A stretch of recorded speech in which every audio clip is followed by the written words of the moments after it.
ओम शांति मंगेश भाई। ओम शांति चेतन भाई जी, ओम शांति। आज हम प्यारे बाप दादा की 29 सितंबर 2024 की मुरली रिवीजन कर रहे हैं, जो अव्यक्त मुरली है। 22 साल पहले प्यारे बाबा ने चलाई थी मुरली, 3 फरवरी 2002, जिसका मुरली का टाइटल है लक्ष्य और लक्षण को समान बनाओ और सर्व खजानों से संपन्न बनो। बाबा चारों विषय को आज खजाने के रूप में देख रहे हैं। तो पहला खजाना बाबा ने कहा ज्ञान का खजाना। ज्ञान का खजाना सर्वश्रेष्ठ खजाना है, क्योंकि इस खजाने के आधार पर ही हमको योग की भी नॉलेज मिलती है, सृष्टि चक्र की भी नॉलेज मिलती है, धारणा की भी नॉलेज मिलती है, और ज्ञान सब प्रकार से मिलता है। ज्ञान का खजाना बहुत महत्वपूर्ण है। यदि ज्ञान का खजाना ना हो तो हम शायद योग का खजाना को भी यूज नहीं कर सके। बराबर। तो बहुत इम्पॉर्टेंट खजाना है ज्ञान का खजाना। इस खजाने को हम जितना अंदर में समाते जाएंगे उतनी हमारे में शक्ति भी आती जाएगी, उतने में हमारे ज्ञान की गहराई भी आती जाएगी, हम अनुभव भी होते जाएंगे और मुक्ति, जीवन मुक्ति का भी अनुभव हम करते रहेंगे इसी समय में, है ना। भले पुरानी दुनिया में रहते हैं, तमोगुणी वातावरण में रहते हैं, लेकिन जब ज्ञान के खजाने के आधार से हम इससे न्यारे और मुक्त रह सकते हैं, जैसे कमल पुष्प समान। कमल पुष्प का ये दृष्टांत है ना। तो ऐसे ही बाबा ने कहा दुख से, चिंताओं से, इससे भी हम अशांति के वातावरण से भी मुक्त हो सकते हैं, क्योंकि हर प्रकार की ड्रामा की नॉलेज को हो, हर परिस्थिति का सॉल्यूशन एक ज्ञान में है। और वो भी सच्चा ज्ञान, परमात्मा ज्ञान जो कहते हैं, माना सर्व समस्याओं का समाधान। दूसरा खजाना है योग का खजाना।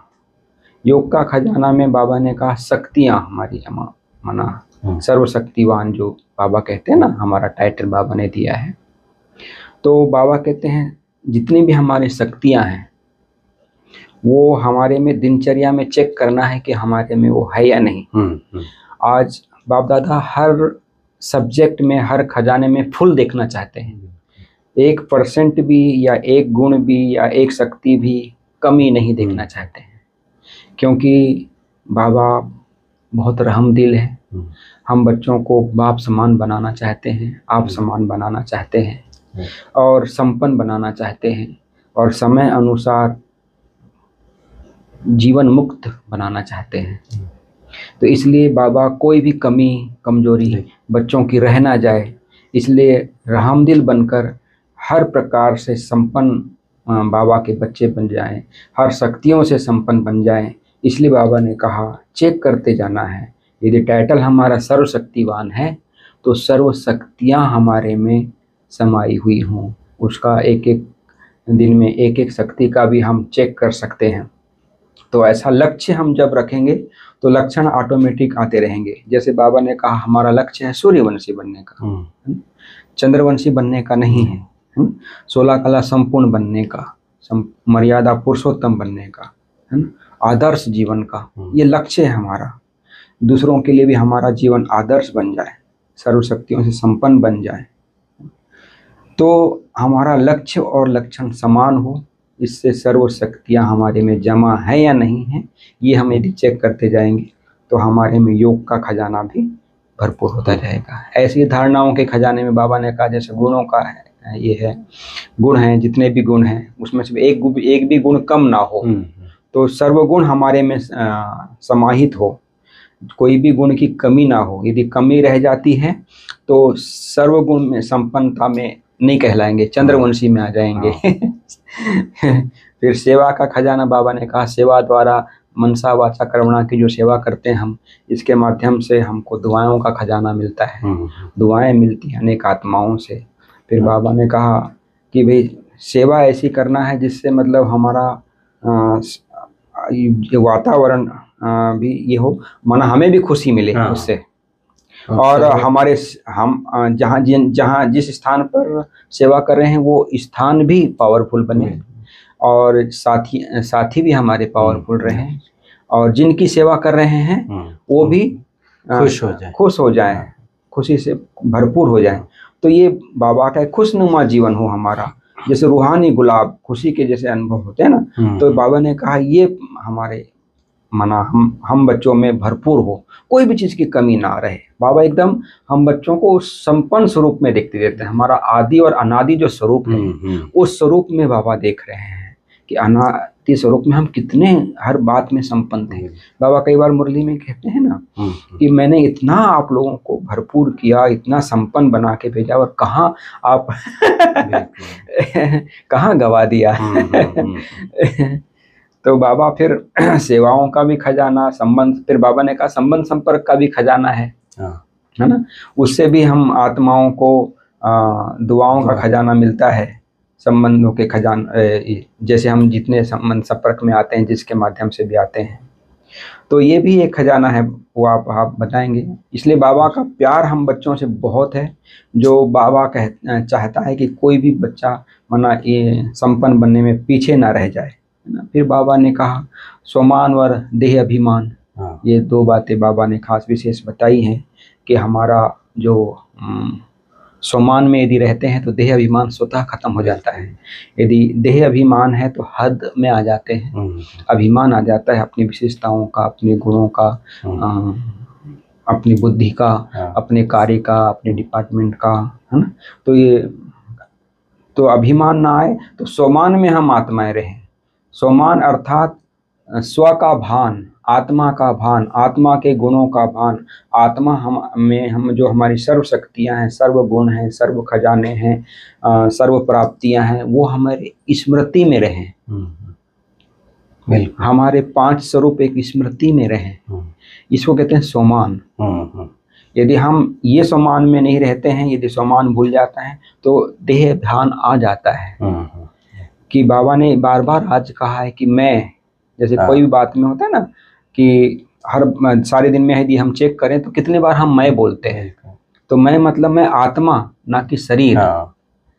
तो शरीर जो है 5 तत्वों से बना है, 5 तत्वों से जब शरीर बना है, और ये तो मिट्टी में 5 तत्वों में मिल जाता है, लेकिन आत्मा जो अजर अमर अविनाशी है, आत्मा में जो चरित्र आते हैं, या पुण्य जमा होते हैं, या संस्कार जमा होते हैं, या दुआएं जमा होती हैं, वो सदा के लिए होते हैं। अमर जैसे आत्मा है, ऐसे ही वो भी माना जितना हम पुण्य जमा करते हैं तो वो आत्मा में स्वतः धारण होते जाते हैं। तो मैं आत्मा हूँ, ये पक्का करने के लिए बाबा ने कहा सोमान में रहे। तो आज की मुरली बहुत विशेष है। यूथ गुरु को भी बाबा ने याद किया है। खास यूथ का जो ग्रुप आया था, विदेश का भी था और भारत का भी था, तो बाबा ने उनको भी एड्रेस किया है। तो आज बाबा एकदम हम बच्चों को लक्ष्य और लक्षण हमारे एकदम समान हो जाएं, इस पर बाबा ने आज मुरली चलाई। आगे और आप बताएंगे। 2002 की अव्यक्त वाणी रिवाइज कर रहे हैं, जिसका टाइटल है लक्ष्य और लक्षण को समान बनाओ, सर्व खजानों से संपन्न बनो। तो जैसे हर अव्यक्त वाणी बाबा की शुरू होती है कि आज बाप दादा, तो आज बाबा जो है सर्व खजानों के मालिक अपने सर्व खजानों से संपन्न बच्चों को देख रहे हैं। तो इसमें बाबा ने आज, जैसे आपने बताया कि 4 प्रकार के विशेष खजाने बताए बाबा ने, ज्ञान का खजाना, योग का खजाना, धारणाओं का खजाना, सेवा का खजाना, और एक है दुआओं का खजाना, संबंध संपर्क द्वारा दुआओं का खजाना। तो बाबा ने विस्तार से बताया कि पहला खजाना है ज्ञान का। इस ज्ञान के खजाने से इसी समय, ज्ञान माना समझ, ज्ञान माना नॉलेज, तो बाबा कहते हैं इस ज्ञान के खजाने से इसी समय तुम मुक्ति और जीवन मुक्ति का अनुभव कर रहे हो। जीवन में रहते पुरानी दुनिया, तमोगुनी वायुमंडल में रहते कमल पुष्प समान न्यारे मुक्त आत्माएं, ये ज्ञान के खजाने की प्राप्ति है कि जीवन में रहते, पुरानी दुनिया तमोगुनी वायुमंडल में रहते, कमल पुष्प समान न्यारे, मुक्त आत्माएं दुख अशांति चिंता से मुक्त हो। तो ज्ञान के खजाने का फल है मुक्ति, जीवन मुक्ति। व्यर्थ निगेटिव आने की कोशिश करते हैं, लेकिन ज्ञान अर्थात समझ से इनसे मुक्त न्यारे और बाप के प्यारे रहते। ऐसे नहीं कि आते नहीं है, लेकिन आते हैं, लेकिन हम ज्ञान के द्वारा उसको समाप्त कर देते हैं या उसकी दिशा मोड़ देते हैं। हम ज्ञान का चिंतन करते हैं तो अपने आप वो खत्म हो जाता है। फिर दूसरा खजाना है योग का खजाना। योग के खजाने से बाबा ने कहा कि सर्व शक्तियों की प्राप्ति होती है। जो बाबा ऑलमाइटी है तो उसके साथ बुद्धि का योग लगने से या उससे वो करंट हमारे में आने लगती है। अपने को देखो, योग के खजाने द्वारा सर्व शक्तियां जमा हैं। अगर कमी है तो उसको अभी ही भर सकते हो, यही समय। हाँ, चांस है। फिर संपन्न करने का समय समाप्त हो जाएगा तो कमी रह जाएगी, और कमी रह गई तो फिर सदा के लिए रह जाएगी। हाँ, रह जाएगी। और बाबा ने कहा कि वो सूर्यवंशी के बजाय फिर चंद्रवंशी में चला जाएगा। तो बाप दादा के पास हर एक का रजिस्टर है। बाबा कहता है मेरे पास हर बच्चे का रजिस्टर है, क्योंकि समय अनुसार पहले ही बाप दादा बच्चों को सुना रहे हैं कि समय की रफ्तार प्रमाण अभी कब नहीं कहो, अब कहो। ये बाबा का हमेशा का स्लोगन रहा कि कब नहीं अब। माना जो करना है पुरुषार्थ की लाइन में वो अब करना है, अभी विजयी बनना, अभी नहीं तो कभी नहीं। अगर आप जैसे हम लोग मुरली सुनते हैं, मुरली सुनते समय लगते हैं कि भी हम बाद में अभ्यास कर लेंगे। लेकिन बाबा कहता है जैसे जैसे बाबा मुरली सुनाते उसी स्वरूप में हम स्थित होते जाएंगे। बिल्कुल। तो अब का वो संस्कार पड़ता जाएगा। हाँ, ये बात है। तो जो करना है अच्छा कार्य वो अभी ही करना है, बस उसको आगे पे नहीं छोड़ना है, अभी अभी करना ही है। समय की रफ्तार तीव्र है, इसलिए जो लक्ष्य रखा है बाप समान बनने का, 16 कला संपन्न बनने का, तो बाप दादा यही चाहते हैं कि लक्ष्य और प्रैक्टिकल में लक्षण समान हो।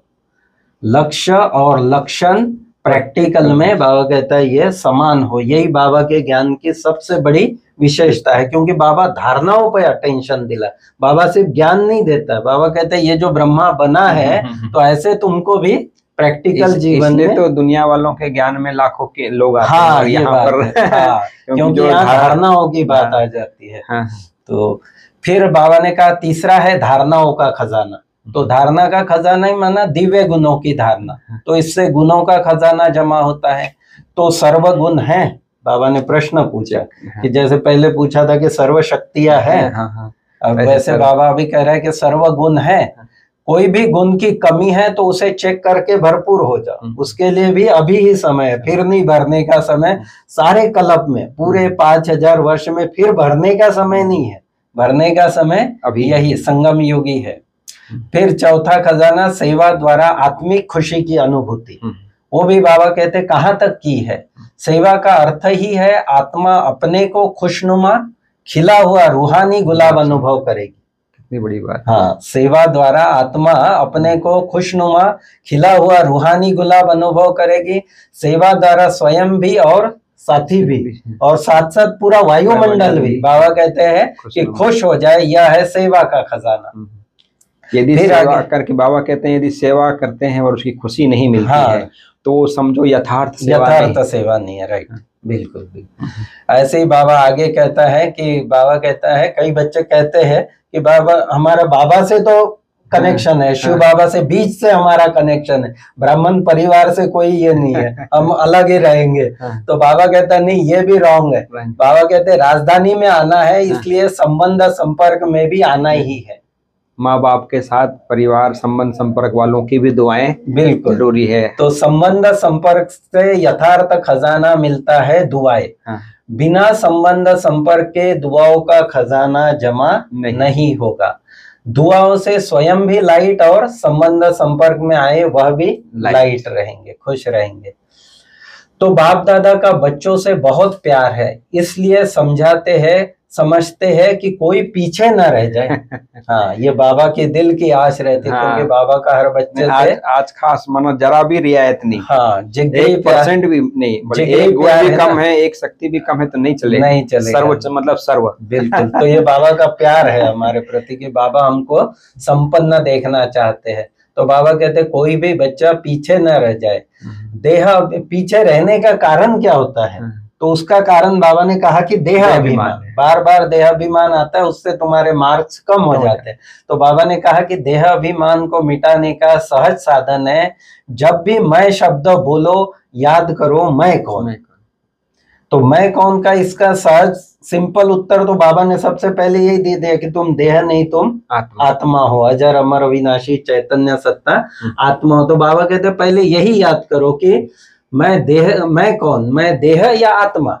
और अगर ये याद आ गया कि मैं आत्मा हूं, जब भी हम देह अभिमान में आते हैं, मैं शब्द ही उसका मूल कारण होता है। तो जब वो मैं को हम बदल देंगे कि मैं निराकार आत्मा, मैं निराकार आत्मा हूं और मैंने यह शरीर में प्रवेश किया है, तो निराकारी स्थिति याद होगी तो निर्विकारी और निरहंकारी स्वतः ही बन जाएंगे। फिर वो देहाभिमान और वो जो पुरुषार्थ में ढीलापन, वो सब बातें पूरी हो कितना खत्म। बाबा ने कहा यदि हम निराकारी मतलब आत्मा की स्मृति में रहते हैं तो निरहंकारी भी स्वतः बनते हैं, अभिमान तो आने का सवाल ही नहीं है। हाँ, निर्विकारी बन जाएंगे। कितनी बड़ी बात है। हाँ, कितना बड़ा पुरुषार्थ। यही तो बाबा के ज्ञान का, तो जो ब्रह्मा बाबा ने लास्ट के 3 शब्द उच्चारे, उसमें यही 3 शब्द निराकारी, निराकारी, निर्विकारी, निरहंकारी भव। तो ये निराकारी सबसे पहले उसमें ज्ञान का सार है। मूल है आत्मा अभिमानी बनना, आत्मिक निराकारी स्थिति में स्थित होना। फिर यूथ ग्रुप से भी बाबा काफी बात किया, तो बाबा उसमें बाबा ने खास उनको कहा कि रोज अमृत वेले बाप से की हुई प्रतिज्ञा कि हम ब्राह्मण जीवन की प्राप्ति से, सेवा से कभी भी संकल्प में भी नहीं हटेंगे। ये रोज बाबा कहता है अमृत वेले इस संकल्प को दोहराओ कि जीवन, ब्राह्मण जीवन की प्राप्ति से, सेवा से कभी भी संकल्प में भी नहीं हटेंगे, पीछे नहीं हटेंगे। इस हिम्मत की प्रतिज्ञा को रोज दोहराओ। सही। फिर बाबा कहता है कि समस्याओं के समाधान स्वरूप बनो। सारी दुनिया में समस्या ही समस्या है, इसलिए आप लोग समस्या के यूथ तो सरकार के लिए भी समस्या स्वरूप बन जाते हैं कई बातों में। क्योंकि जिद्दी स्वभाव बाबा ने कहा दुनिया वाले के, लेकिन बाबा यहाँ पर मर्यादाओं में दृढ़ता के साथ पालन करने वाले मर्यादा संपन्न यूथ ये बाबा बनाते हैं। समस्याओं के समाधान स्वरूप बनो, अपना टाइटल याद रखो कि मैं विजयी रतन हूँ। फिर आगे बाप दादा ने वायदा याद करा कि बाबा कहते वायदा करो, ये बहुत बड़ा वायदा है कि कभी भी संस्कार के वश नहीं होंगे। जो हम कहते हैं ना बार बार कि क्या करें, हमारे संस्कार ही ऐसे है, हो जाता है। बाबा कहते नहीं, अभी ये वायदा करो कि कभी भी संस्कार के, पुराने संस्कार के वश नहीं होंगे। जो बाप के संस्कार वही मुझ ब्राह्मण आत्मा के संस्कार है। तो बाबा कहते ये भी पक्का करो। फिर बाबा ने, बाप दादा ने देह से न्यारे होने की पावरफुल आत्मिक स्वरूप की ड्रिल कराई, बहुत अच्छी ड्रिल कराई आत्मिक स्वरूप में स्थित होने की। तो बाबा कहता है कि ये अभ्यास जो है बीच बीच में दिन भर में जितनी बार हो सके करना चाहिए। तो बाबा कहते हैं इससे शक्ति आ जाती है और उस परिस्थिति से भी आप परिस्थिति को साक्षी होकर, या जो भी परिस्थिति आती है उसको साक्षी होकर हम देखकर माना आगे बढ़ सकते हैं। नहीं तो उसमें लिप्त हो जाते हैं। बिल्कुल, फिर प्रभाव आ जाता है। फिर बाबा ने वरदान दिया है कि परिस्थिति को शिक्षक समझ, उनसे पाठ पढ़ने वाले अनुभवी मूर्त भव। परिस्थिति को शिक्षक समझ, उनसे पाठ पढ़ने वाले अनुभवी मूर्त भव। तो बाबा ने कहा परिस्थिति 2 पाठ पढ़ाती है, एक तो सहन शक्ति का और दूसरा सामना करने का। तो अनुभवी आपको बनाती है। और बाबा ने कहा जो होगा अच्छा ही होगा। आप ट्रस्टी हो, आपने सब कुछ बाप के हवाले कर दिया, तो आप बेफिक्र रहो, आप निश्चिंत रहो। और ड्रामा में तो है ही कल्याणकारी। तो ऐसे बाबा ने वरदान अच्छी तरह हमें दिया। फिर बाबा ने स्लोगन में कहा कि जिनका मिजाज मीठा है तो वो भूल से भी दुख नहीं दे सकते, किसी को भूल से भी दुख नहीं। हाँ, माना जानबूझकर देने की तो सवाल ही नहीं है। हाँ, भूल से भी नहीं किसी को दे सकते। ये रहे, ये थी प्यारे बाप दादा की आज की मुरली। जो संपन्न देखना चाहते हैं, चाहे वो लक्ष्य और लक्षण समान हो, चाहे सर्व खजानों में समान हो, सर्व शक्तियों में बाप समान बने, सर्व गुणों में बाप समान बने, सेवाओं में यथार्थ सेवा हो हमारे द्वारा, ये बाबा खास हम बच्चों को, और बाबा ने आज कुमारों को खास कहा, यूथ ग्रुप को खास कहा कि लक्ष्य रखो कि एक एक यूथ 10-10 यूथ को तैयार कर खेल लाए। तो इस सेवा में विधि भी बाबा लक्ष्य, वो भी लक्ष्य, सेवाओं का भी लक्ष्य देते हैं। तो बाबा हम बच्चों को आप समान बनाकर, और समय समय प्रति, अभी समय ऐसा चल रहा है कि बहुत नाजुक समय आते जा रहा है, तो ऐसे समय में हम आत्माओं को संपन्न बनकर बाबा के साथ अभी घर चलने का समय आ गया है। ये थी प्यारे बाप दादा की आज की मुरली। ओम शांति। ओम शांति।